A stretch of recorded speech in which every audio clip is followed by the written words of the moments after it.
What is going on, everyone? For those of you guys that don't know me, my name is Benjamin Nowak. For those of you guys that do, thanks for coming back and watching another video, and welcome back to the No Wake Nation. Now today we are at an area that I've never been before. Here's my thought process. If I can go out, be successful on bodies of water I've never fished before, I can develop my skills and become a better angler at finding fish by taking patterns that I know are working, applying them to new areas, and hopefully finding some more fish. This might blow up in my face, but that's what I'm trying. I don't really know what's in this area.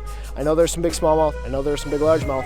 So we're just gonna give it a shot and see. I'm fishing some of these shallow reeds right now to start, but we might have to go out and look a little bit deeper. This water temp is about 63 degrees. So we're gonna give this a shot for a little bit, try it out, see if it works. If it doesn't, no harm, no foul. We'll go out and look for them somewhere else. So stay tuned. Hopefully we'll catch some giant fish. If you enjoy the video, give it a thumbs up, and let's go have some fun. I am super stoked to bring you guys this brand new series where I go fish brand new bodies of water, new areas, no history challenge, I guess you could call it, because it's going to add a couple new elements to the channel, things that we haven't really done before. You're not going to see repetitive lakes or repetitive spots. You're not going to see a bunch of stuff you've seen in a bunch of my other videos. You're going to see brand new areas. You're going to learn how I break down water. You're going to see me struggle, see me be relatively successful, maybe amazingly successful.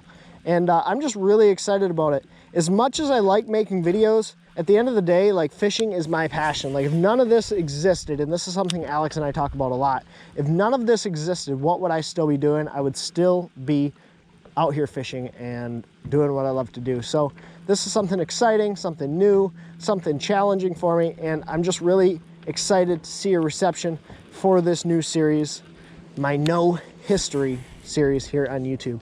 But with that said, let's kind of start focusing in on what I'm doing, trying to catch some of these fish and figure out where these fish are located up here in the shallow cover.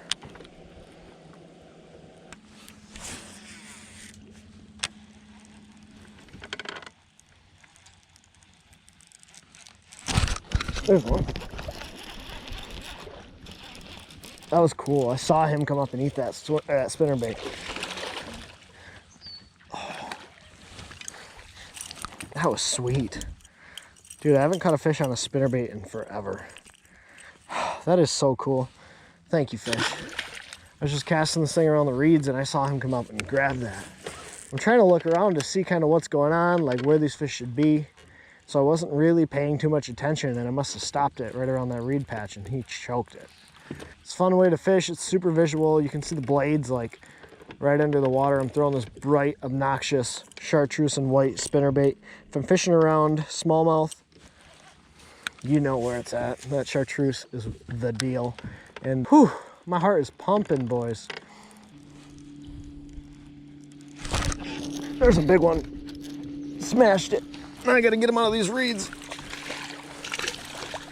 Oh, not a big one, but my gosh, this fish absolutely wrecked this thing. I'm gonna sit down here in a second and give you guys a little bit of the scenario that's going on, but man, I'm fishing it around these shallow reeds, and dude, oh my gosh, you pull it out of your hand. And then what's fun is it's not just you have to, you know, catch them. You have to figure out how to get them to the boat, because all these reeds, they get in this stuff, they get around this stuff. So it's fun. It's fun when they bite it. It's fun when they eat it. It's fun when you got to try and get out of it. This is just a fun way to fish. This is something I haven't done in, dude, years. I haven't thrown a spinnerbait in years. I haven't fished these reeds or reeds anything like this in years. My heart is pumping. You're gonna hear me say it a lot because I'm having a freaking blast. So before we get too far into the video, let me kind of explain and give some context for you guys as to why I think this reed bite is so good. So I'm up here in Michigan, for those of you guys that don't know, and we've had an insane amount of rain. Just like most of the country, we've had insane record level rainfalls, and that's drawing that water way, way up. The ramp that I actually put the boat in at was way underwater. So it kind of told me that these fish should be shallow. A lot of times when you get really high water levels, the fish push shallow, and if you can find that cleaner, shallow water, you can typically find the bass. Now the reeds act as a filter. Think of it as like a water filter. That water has to flow through the reeds. When it gets out the backside, all that sediment, all that silt, all that mud drops off in the reeds, so these fish will sit on the backside of the reeds opposite the wind or opposite where the water is flowing from. So that's why I'm kind of targeting these reeds. That's why I'm thinking some of these fish are piled up in the reeds, and I've caught 3 or 4 already, but hopefully we're able to replicate this pattern, get a little bit more understanding on like depth or what type of grass they're in or where they're really setting up and locating, so that way we can make this pattern a little bit more predictable. Right now I'm just turning the trolling motor on 6, covering water with that spinnerbait, that swim jig, and hoping I can get some bites. But we're going to try and put a pattern together, and as I do, I'll talk to you guys and explain it along the way. So I'm kind of just reconning. I'm kind of just riding around, trolling motor on high, on 100, casting this thing and burning it as fast as I can. And what I'm looking for is what I consider like better grass, better reeds. Now, sometimes this bank reeds, like this stuff right up on shore, can be good. But if it's all the same, if there's no changes, to me, that's not what I consider like good reeds. What I consider good is when there's mixtures or it starts to grow off of the bank, when it grows like out in the middle of the lake. And what I like about that is it gives those fish the opportunity to move in and out of the grass a little bit more easily. This, there's just a wall on the backside of them. They don't have as much movement, they don't have as much freedom. And to me, that's not nearly as good as if you have that grass kind of out off of like the shoreline. So I'm getting back here, found a little bit of grass that looks pretty good. There's some different types of grass. Now, I don't know what it's called, but it all looks pretty good. So we're gonna kind of roam back here, see if we can't figure out what type of grass these fish want to be in or around, and get a couple more bites, because it's kind of what I was catching them on earlier. Just have to see.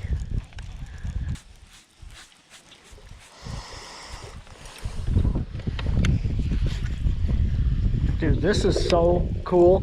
This is like a little hidey hole. It's a deep spot back here. Oh my God, first cast back in there. It's like a deep spot where these fish can hide. They can get out of this stuff, it's cleaner. They can spawn. How cool is that? Holy moly. I mean, that's not a big one, but they're back here. There could be a bunch of them just stacked up in here. It's like a little deep spot for them. Totally protected, hidden. That is so cool. Okay, boys and girls, I have to do it because it's the only thing that seems to get views. Hold out your hands, hold out the bait, and say, "Secret flooded cove holds giant bass." That's going to be the title. What do you guys think? Make sure they can see how crazy it is. Crazy lure catches secret bass in hidden hole. Now, I do joke, this video probably will get some views because of that thumbnail and that title, but I don't know that I could have gotten back here if this weren't flooded, because this is not very deep. It's only about 1.5 feet deep, and if there weren't all this rain, I think this would basically just be dry land. So that one fish we caught, thought we were going to come back here and smash them. That one fish we caught was coming back here just kind of chill and check out this new territory that he can go roam around in. Guys, comment down below right now. Do you think I'm going to beach my boat back there, or do you think I'll be fine? I'll be able to get through it. Comment below. Let me know what you think. Am I going to have to push this one out, or am I going to be able to do this? Hey. It's not looking good, boys and girls. No, it's dirt shallow.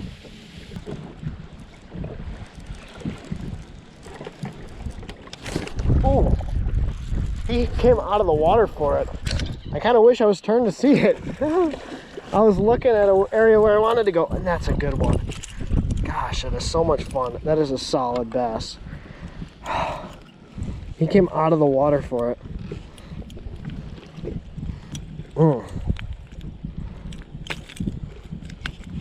Thank you, fish. Came out of the water for that spinnerbait. I don't know where the right grass is. I think the key, really, truly, is there's got to be submerged grass. There's got to be grass underwater. All these areas that I fished that have not really had like much success in have been this sandy bottom. It's got to have the right type of bottom that has grass on the bottom as well, like grass mixed into the emergent grass. If it doesn't, there's no life. Like, I'm not seeing minnows, I'm not seeing carp, I'm not seeing anything. So I think it's got to have that stuff mixed in. If it doesn't, it just doesn't hold anything. Not right now, at least. Ah! It's like a maze out here. I keep getting sucked further and further back into this stuff. I have certain stuff I'm looking for, certain grass that has like grass growing inside of the grass. And I keep looking and I'm like, ooh, that looks good, that looks good, that looks good. And I keep going further and further down the line instead of just saying, let's pull out, let's call an audible, go somewhere else. Just keep ending up going further and further down the line, because I know eventually if I find it, I can find some bass. But I mean, how long do you go until you find the right stuff, right?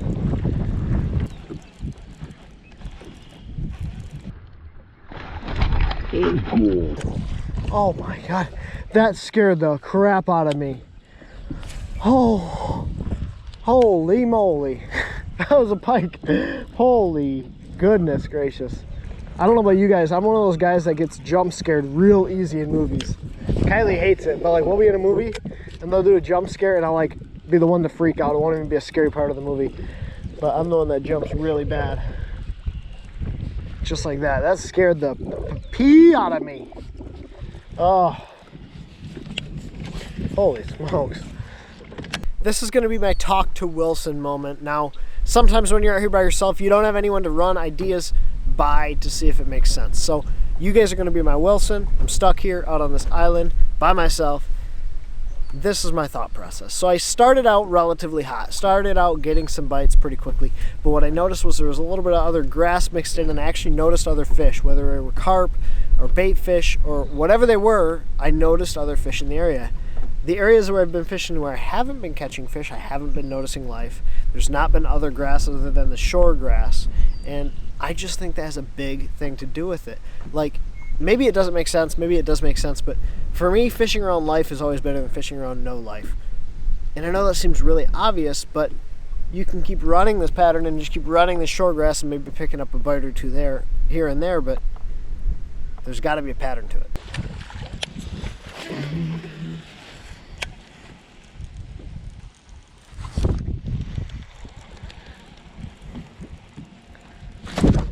There. I got bumped like 3 or 4 times. And he finally got it. Oh, it's not a bass. It's a big old pike. It's a big old toothy critter. God, that's a beautiful fish though. Holy moly, that's a beautiful fish. He's so fresh. Wow.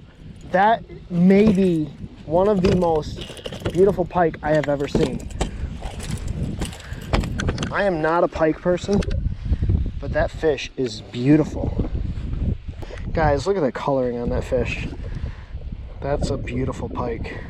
Seriously, gorgeous. Thank you.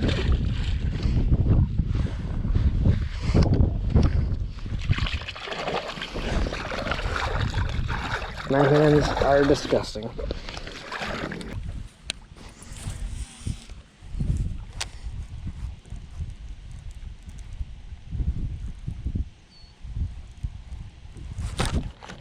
Big one. Oh wow, that's a big bass.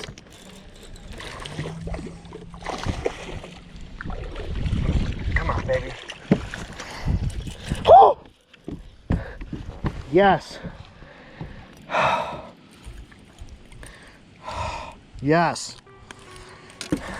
Heck yeah. That's a 3-pounder. That is a chunky bass. Oh, what a beautiful fish. Thank you, fish. Heck yes. Thank you. Go back. Yes. With that, that's how we're going to end this thing. That's how we're going to end this. And we are going at this for another couple minutes, and then we're going to head out of here.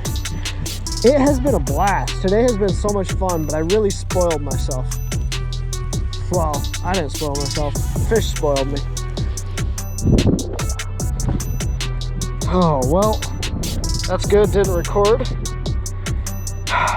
This is a 3 3/4 pounder.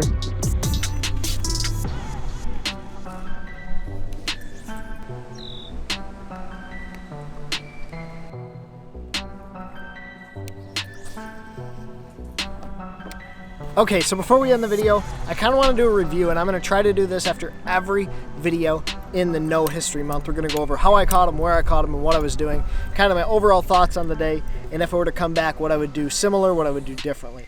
So the bait that I was catching them on is a 1/2 ounce Nichols Pulsator spinnerbait, chartreuse and white. This thing did work today. I caught probably 30 fish on it, held up really well, but one of the key things you're going to notice is I was not running a trailer hook. That's a big deal for me. So I was casting this thing into relatively heavy cover, up into the reeds, and if I had that trailer hook, I feel like I would have probably snagged up a lot more. I would have caught the reeds, and that would have made my presentation a lot less effective. I needed this to come through the reeds really well, which is what a spinnerbait does. That's why I picked it up. A spinnerbait comes through grass and reeds and cover pretty well because this blade deflects things away from the hook. So that's why I picked this up. Now I'm sure a lot of you guys are like, Ben, I've never seen you throw a spinnerbait on this channel, and the reason for that is because it's, for me, a very technique specific application. Like, let me show you guys my spinnerbait storage setup right now. These are my spinnerbaits. Spinnerbaiting is not something that I do a lot of. It's not something that I'm good at. It's not something that I consider myself an expert at. But it's something that has a time and place, and that's why I have it in the boat. I was throwing it on a Fitzgerald 7'2" Bryant Thrift Series frog rod. The frog rod has a little bit more tip to it. It's a medium heavy, but it's a moderate action, so it allows me to kind of give the fish that chance to get the bait before I set the hook on them. And it also has enough tip where I can make really accurate casts if I need to kind of pinpoint it into some of these areas around the reeds. The reel that I was throwing was a Lew's BB1. It's a 6:4-to-1. It's a slower gear ratio, which is nice because it helps me slow myself down around those reeds, which was really key today. I started out burning this thing and keeping it on top of the water. That's why I was getting a lot of those bites. But as the day progressed, as the wind picked up, as the wind changed, those fish got a little bit lower in the water column. They didn't want to chase as much, so I had to slow down. And having that slower gear ratio reel kind of helped me do that without even thinking about it. So using a slower gear ratio is important when you're fishing a reaction style bait, unless you know they're chewing it on top. Anyways, I hope you guys enjoyed this video. Thank you guys for watching. I know it was a little bit long. There was a lot of talking, but something a little bit different on the channel, and hopefully that's exciting for you guys as it is for me. If you enjoyed this video, give it a thumbs up. If you're not already, join the No Wake Nation and hit that subscribe button down below. And as always, thank you guys for watching. Take care.